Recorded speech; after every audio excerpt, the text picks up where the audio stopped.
పూడిమడికలో 44 ఎకరాల ప్రభుత్వ భూముల కబ్జా, వైసీపీ నేతలపై స్థానికులు ఆరోపణలు.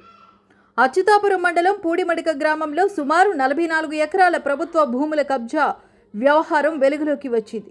గత వైసీపీ ప్రభుత్వ హయాంలో అధికార పార్టీ నేతలు ప్రభుత్వ భూములను ఆక్రమించి రియల్ ఎస్టేట్ వెంచర్ ఏర్పాటు చేశారని స్థానికులు ఆరోపిస్తున్నారు. గ్రామంలోని 22వ సర్వే నెంబర్కు చెందిన ప్రభుత్వ భూములను రెవెన్యూ రికార్డుల నుంచి తొలగించి వెంచర్గా అభివృద్ధి చేశారని వారు పేర్కొన్నారు. వెంచర్కు రాకపోకల కోసం ప్రభుత్వ భూమిలోనే 40 అడుగుల రహదారి నిర్మించడంతో పాటు ఉప్పుటేరుపై ప్రభుత్వ నిధులతో కలవట్టు కూడా నిర్మించారని ఆరోపించారు. ఈ వ్యవహారంపై అప్పట్లో మత్స్యకార సంఘాల నాయకులు పలుమార్లు ఫిర్యాదులు చేసినప్పటికీ అధికారులు స్పందించలేదని స్థానికులు విమర్శించారు. కూటమి ప్రభుత్వం అధికారంలోకి వచ్చిన అనంతరం మళ్లీ ఫిర్యాదులు అందడంతో ఉన్నతాధికారులు భూ సర్వేకు ఆదేశించినట్లు సమాచారం. సర్వే ప్రారంభమైన తర్వాత అధికారులు హడావుడిగా ప్రభుత్వ భూములంటూ బోర్డులు ఏర్పాటు చేసి బాధ్యత నుంచి తప్పించుకునే ప్రయత్నం చేస్తున్నారని స్థానికులు ఆరోపించారు. ఈ వ్యవహారంపై సమగ్ర విచారణ జరిపి బాధ్యులపై చర్యలు తీసుకోవాలని వారు ప్రభుత్వాన్ని కోరుతున్నారు. అందరికీ నమస్కారం అండి. నా పేరు కొండమల్ల కొండబాబు. అనకాపల్లి జిల్లా అచ్యుతాపురం మండలం, యలమంచిలి నియోజకవర్గం, అచ్యుతాపురం మండలం, పూడిమడక గ్రామం, మాజీ వార్డు నెంబర్ కూడా నేను. అయితే విషయం ఏంటంటే, గత 10-12 సంవత్సరాలుగా పూడిమడక రెవెన్యూలో సర్వే నెంబరు 50, 51, 52, 53, 54, 55, 56 ఈ సర్వే నెంబర్లో సుమారు 44 ఎకరాల భూమి గతంలో 22A పెట్టడం జరిగిందండి. అందులో గత వైసీపీ గవర్నమెంట్ ఉన్న టైంలోనే దానికి గెజిట్ రిలీజ్ చేసి 52, 53, 54, 56 సర్వే నెంబర్లో ఒక 44 ఎకరాలు పోరంపోకు భూమి అని చెప్పేసి అక్కడ గవర్నమెంట్ భూమిని రైతులకి పాస్బుక్లు రిలీజ్ చేయడం జరిగింది సార్. సరే, అది వాళ్ళకి అది అలాగుండగా ఏదైతే అది కసరప్ డెవలపర్ అని చెప్పేసి ఒక వెంచర్ లేఅవుట్ వాళ్ళు దాన్ని తీసుకొని లేఅవుట్ వేయడం జరుగుతుందండి. ఆ లేఅవుట్కి ఆ భూమికి ఎటువంటి దారి లేకపోవడం వల్ల యలమంచిలి నియోజకవర్గం ఒక నియోజకవర్గంలో పడే వరద నీరు మొత్తం ఆ ఉప్పుటేరు ద్వారా సముద్రంలో కలుస్తుందండి.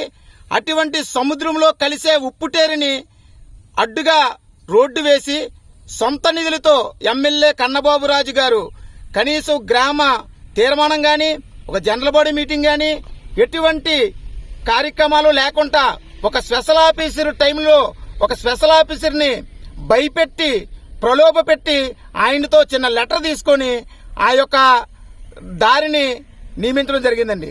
అప్పుడు కూడా మేము వెళ్లి అడ్డుకోవడం జరిగితే అప్పట్లో వైసీపీ గవర్నమెంట్ అధికారంలో ఉండడం వల్ల వాళ్ళు మమ్మల్ని బుల్డోజ్ చేసుకుంటూ ఆ రోడ్డు వేసుకుంటూ ఈ రోజు అదే రోడ్డు మార్గంగా సుమారు 44 ఎకరాల భూమిని ఈ రోజు ఒక వ్యవసాయ భూమిని లేఅవుట్ గా చేసి ఈ రోజు కసరప్ డెవలపర్ వారు ఇవాళ 44 ఎకరాలని రోడ్లు వేసుకొని లేఅవుట్ గా దాన్ని అమ్ముతున్నారండి.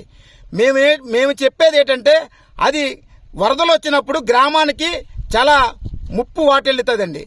అటువంటి గ్రామాల్లో ఒకవైపు సముద్రం, ఒకవైపు వేరు.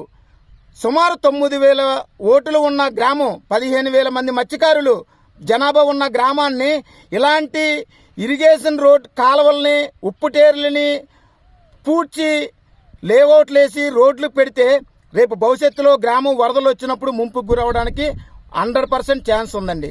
దీనిపై మేము కూటమి ప్రభుత్వం వచ్చిన తర్వాత సుమారు ఒక 20 నుంచి 30 మంది 6 గ్రామాలు, అంటే పూడిమడకలో 6 గ్రామాలు ఉంటాయండి. కడపాలెం, కొండపాలెం, జాలరపాలెం, పెద్దూరు, పల్లిపేట 6 గ్రామాల నుంచి కూడా కలెక్టర్ గారికి దపదపాలుగా కంప్లీట్ చేయడం జరుగుతుందండి. దీనిపై కలెక్టర్ గారు స్పందించి కూటమి ప్రభుత్వంలో మా ప్రీతమ ఎమ్మెల్యే సుందరపు విజయ్ కుమార్ గారు, అలాగే మా టీడీపీ ఇన్ఛార్జ్ ప్రగడ నాగేశ్వరరావు గారు, వీళ్ళిద్దరూ చొరవతో కలెక్టర్ గారు ప్రమేయంతో తహసీల్దార్ గారికి దానిపైన ఎంక్వైరీకి వెళ్ళమని చెప్పడం జరిగిందండి. ఆ ఆదేశాల మేరకు తహసీల్దార్ గారు 4 రోజుల క్రితం మా యొక్క పూడిమడక విలేజ్కి వచ్చి ఆ కలవట్టును సందర్శించి ఇది గవర్నమెంట్ ల్యాండ్, ఇక్కడ ఎటువంటి పర్మిషన్లు ఎవరికి ఇవ్వలేదు. అందువలన ఈ కలవట్టిని మీకు వారం రోజులు ఎవరైతే కట్టారో వాళ్ళకి వారం రోజులు టైం ఇస్తున్నాం. వాళ్ళు ఎటువంటి మాకు వివరణ ఇవ్వలేనప్పుడు మేము ఆ కలవట్టిని పూర్తి చేస్తామని చెప్పేసి అక్కడ పంచాయతీలోని నోటీసు పెట్టారు. అక్కడ కలవట్టికి కూడా నోటీస్ అంటించారు. దానిపైన ఈరోజు మేము ఎంఆర్ఓ గారు ఏదైతే గవర్నమెంట్ ల్యాండ్ అని నిర్ధారించారో దానికి మేము ఎప్పటి నుంచో పోరాటం చేస్తున్నాం. ఈ రోజు కూటమి ప్రభుత్వం దయ వల్ల, మా ఎమ్మెల్యే గారి దయ వల్ల, మా ఇన్ఛార్జ్ ప్రగణ్ నాగేశ్వర గారి దయ వల్ల, కలెక్టర్ గారి దయ వల్ల ఈ రోజు మాకు న్యాయం జరుగుతుందని మేము అనుకుంటున్నాం. కానీ ఇంకా కొంతమంది రియల్ ఎస్టేట్ వ్యాపారులు వీళ్ళతోనో ఇది మా ఊరికి అవసరం ఉంటుంది, అది ఉంటుంది, ఇది ఉంటుందని ఈవేళ కూడా కొంతమంది కళ్ళబొల్లు మాటలు చెప్పి లెటర్లు పెడుతున్నారు. గవర్నమెంట్ కలెక్టర్ గారు కానీ ఎంఆర్ఓ గారు కానీ గ్రామంలో గ్రామ సభ పెట్టి గ్రామ సభలో అది ఆమోగ్యం అయినట్టయితే మీరు దర్జాగా దాన్ని రోడ్డు వేసుకోవచ్చు. అంతేగాని ఎంఆర్ ఆఫీసులోనో నలుగురిని పెట్టి ఇటువంటివి చేస్తే గ్రామం మొత్తం అక్కడ కూర్చొని ధర్నా చేయవలసిన పరిస్థితి ఏర్పడుతుంది.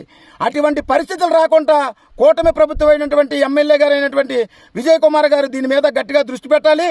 అలాగే మన ఇన్ఛార్జ్ ప్రగణ్ నాగేశ్వర గారు కూడా దీని మీద దృష్టి పెట్టి దాన్ని తక్షణమే తొలగించిన మరుక్షణం సీఎం చంద్రబాబు నాయుడు గారి దగ్గరికి కానీ, పవన్ కళ్యాణ్ గారి దగ్గరికి, లోకేష్ గారి దగ్గరికి కానీ, ఉప ముఖ్యమంత్రి పవన్ కళ్యాణ్ గారి కానీ ఈ యొక్క సమస్యని తీసుకెళ్ళడానికి పూడిమడక గ్రామస్తులందరం సిద్ధంగా ఉన్నామండి.